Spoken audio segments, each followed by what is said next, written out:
这是中国最大地主刘文彩的房子，它就是位于四川省成都市大邑县安仁古镇内的刘氏庄园，其总面积7万多平方米，建筑面积2.1万平方米，规模是相当惊人的。为什么说刘文彩是中国最大的地主呢？因为1950年普查土地时发现，他们家一共有 1.2 万亩土地，这个数据在当时是位列第一的。刘文彩本名刘兴廷，他借助其弟刘文辉的权势，在民国期间大肆敛财，成为当地的大富豪。为了维护自己的权势和财富，所以他的手上也沾染过不少共产党人的鲜血。在新中国时期，刘文彩的成分被划为恶霸地主，但在近些年，不断有人站出来为刘文彩翻案，也不断有人在拨乱反正，扳回舆论。总之，关于他的争论从来就没有停止过。那么今天我们就走进他的这套大宅子，看看这位民国大地主的日常生活是个什么水平。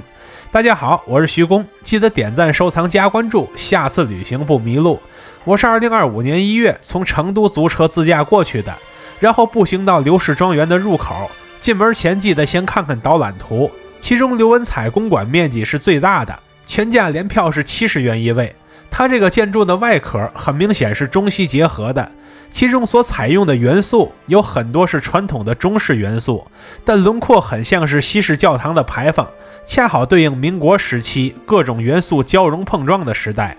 进门第一件事，先按工作人员的要求去领纪念品，领出来是个钥匙链，中间是我的照片。当时天冷，整个人穿得像面包一样。现在我们准备开始看建筑，从西式会客厅开始，至少门外的镂空装饰以及宫灯等装饰还是典型的中式风格，你甚至还能看到完整的寿字和喜字，内部匾额写的是李相平权，也就是把刘文彩的宅子比成唐代宰相李德裕的别墅了。梁架上的木头有很多是横插进柱子里的，这种构造叫做穿斗式建筑，多见于南方。看完全部细节后发现，除了玻璃镜子和少许梗勺叶装饰外，再也看不出它还有什么西式元素了。旁边的中式会客厅反而没那么中，因为一眼就看到西洋大座钟了。屋子中间的小桌像是紫檀镶背的，这是典型的清式家具，属于是毫不留白的清式审美。穿过小院，抵达最反差的屋子，夏季吸烟室，它上边贴着禁止吸烟，反差就反差在这儿了。这大约是刘文彩一家以前抽大烟的地方，现在桌子上的盘子就像是鼓捣大烟炮的地方。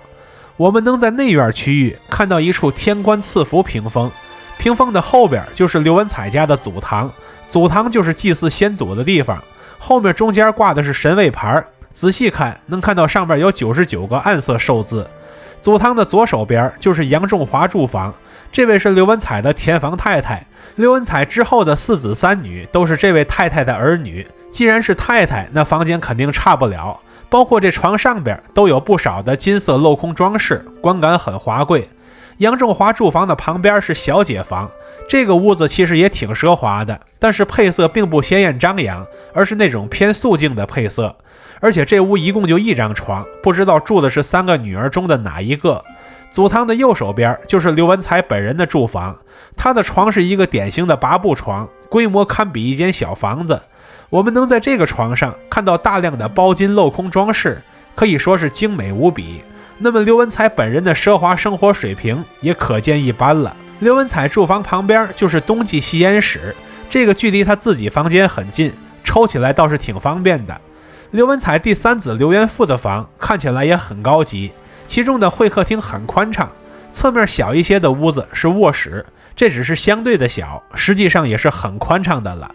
这一家人过寿时有专门的寿堂，寿堂旁边是3夫人凌君如的住房，因为她和其他家人关系不好，所以后来被刘文彩撵到成都居住了。再往前走，能看到一间有彩色玻璃的房子，这是刘文彩长子刘元龙的住房。这间房子的装潢风格是中西结合，且不失奢华，明显比前面3儿子的房间还要更加奢华。而且这种彩色玻璃如今虽然不稀奇，但在清末民初，这绝对是当时的奢侈品，不是一般人用得起的。刘元龙住房的旁边是他母亲杨仲华的经堂，屋里地下有用来跪的蒲团，上边有观音菩萨像。我去过的每个深宅大院里几乎都有给富家太太用的经堂，可以说是标配了。除了经堂之外，还有佛堂，看来念佛的地方不止一处。佛堂的旁边是女客房，说明在大户人家中，念佛的主力终归还是女眷们。再往前走，就发现了一个名叫风水堆的地方，这是刘文彩眼中的一块风水宝地，所以逢年过节，他都要领着全家人在此祭拜，不然宝地不保佑他了怎么办？此外，他弟弟刘文辉在领兵打仗之前，他也会在这里为之祈祷。很明显，来此的游客也有不少人相信这个说法，不然这地上就不会有这满坑满谷的钱币了。其中最震撼的地方是这边存放鸦片烟的仓库，怪不得刚才单单是吸烟室都整出来2处，原来他们家的鸦片烟是满坑满谷，堆满了一整个的地窖。刘文彩家族的庞大财富也可见一斑了。现在我们参观完，准备离开了，因为像杀人罢产、收租院这些看点，当时都关起来修缮了，看不着。所以我们将下一站设定为庄园文物精品馆，我们就来看看这里边都有些什么宝贝。先看象牙雕玉米白菜，左边是玉米，右边是白菜，而且白菜上边还有一个大蝈蝈，各处细节全都惟妙惟肖。后面的樱桃白菜也是如此，上边的蝈蝈则属于是老演员了。再往后有一座13层象牙塔，塔身为六角形，门口处台基有7级，周边还挂有风铎，据说内部还有小佛像，但游客视角比较远，就很难看到里边了。然后是9层透雕云龙纹带座象牙球，它的底座是脚踏莲花的仙姑，上方则是9层透雕的球，这是一份来自孙中山先生的礼物，之后就留在了刘氏庄园。可惜我们不能伸手进去拿，不然我们就要验证一下，看看这内部的9层是不是活的，能不能自由移动。以上这些都是刘家的象牙器，摆了满满的一屋子。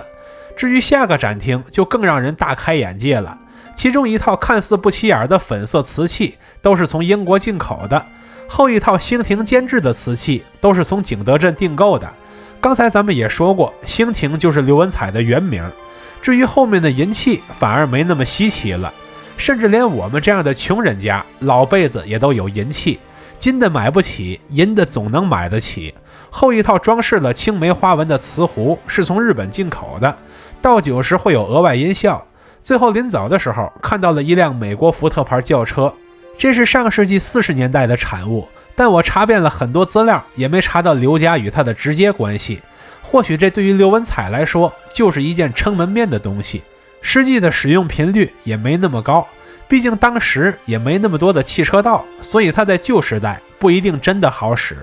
至此我们就逛完了这座刘氏故宅。我记得在我小时候从电视上看到刘文彩的时候，他是明确以反派形象出现的，如今现场的参观体验却并非如此，因为我们所看到的每一处的描述都是中性的，并没有任何的态度倾向，那些有可能存在倾向的地方则以修缮之名关闭了，当时已经关闭了大半年，不知如今是否恢复开放了。